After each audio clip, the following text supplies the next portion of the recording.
ফিলিস্তিনি স্বাধীনতাকামী গোষ্ঠী হামাসের যুদ্ধ করার সক্ষমতা এখনও অটুট রয়েছে বলে জানিয়েছে যুক্তরাষ্ট্রের যুদ্ধ বিষয়ক পর্যবেক্ষক সংস্থা institute for the study of the war ISW। সংস্থাটি বলেছে, গত 18 মার্চ থেকে গাজা সিটির আল শিফা হাসপাতালের কাছাকাছি অবস্থানরত ইসরায়েলি সেনাদের লক্ষ্য করে অন্তত 70 বার হামলা চালিয়েছে হামাসের যোদ্ধারা। এসব হামলার মাধ্যমে বোঝা যাচ্ছে হামাসের সক্ষমতা এখনও কমেনি।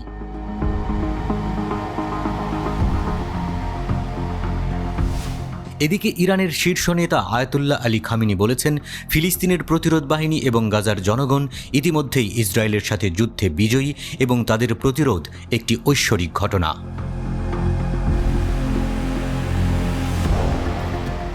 ফিলিস্তিনের ইসলামী জিহাদ আন্দোলনের মহাসচিব জিয়াদ আল নাখালা ও তার সফর সঙ্গীরা তেহরানে ইরানের সর্বোচ্চ নেতার সাথে সাক্ষাৎ করেছেন।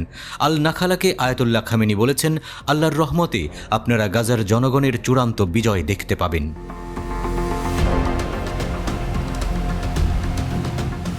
জাতিসংঘের নিরাপত্তা পরিষদ গাজায় অবিলম্বে যুদ্ধবিরতির আহ্বান জানিয়ে একটি প্রস্তাব পাশ করার পরে নাখালা এবং হামাস প্রধান ইসমাইল হানিয়া ইরান সফর করেছেন। হামাস জাতিসংঘের প্রস্তাবকে স্বাগত জানালেও বলেছে, যুদ্ধবিরতি স্থায়ী হতে হবে।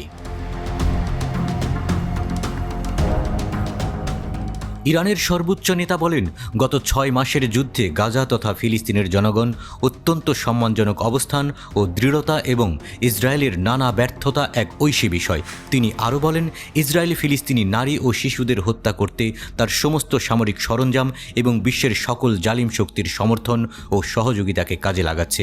এটা থেকে প্রমাণিত হয় দখলদার ইসরায়েল প্রতিরোধ শক্তির মোকাবেলা করতে অক্ষম। প্রতিরোধের সংগ্রামীদের পরাজিত করা তাদের পক্ষে সম্ভব নয়।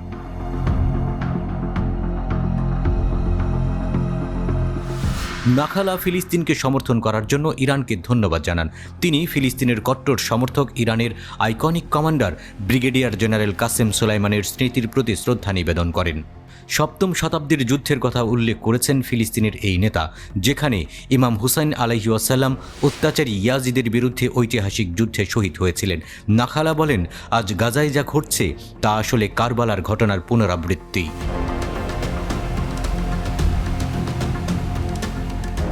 লেবানন, ইরাক এবং ইয়েমেনের বাহিনী ফিলিস্তিনি জনগণ এবং প্রতিরোধ যোদ্ধাদের সাথে সংহতি প্রকাশ করে ক্ষেপণাস্ত্র এবং ড্রোন হামলার মাধ্যমে ইসরায়েলকে অভিভূত করেছে।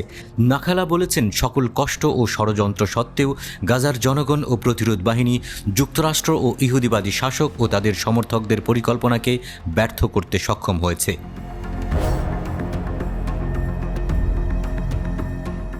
নাখালা জানিয়েছেন, প্রতিরোধ শক্তি, বিশেষ করে হামাস ও ইসলামিক জিহাদের মধ্যে সম্পূর্ণ সমন্বয় রয়েছে।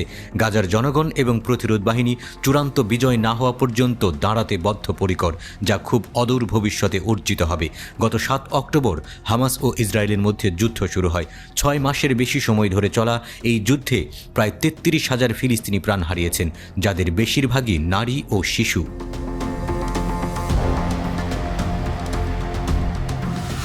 গাজা থেকে হামাসকে পুরোপুরি নির্মূল করার ঘোষণা দিয়ে ছোট্ট এই উপত্যকায় ব্যাপক হামলা চালাচ্ছে ইসরায়েলি সেনারা, তবে তারা এই ক্ষেত্রে এখনও সফল হতে পারেনি।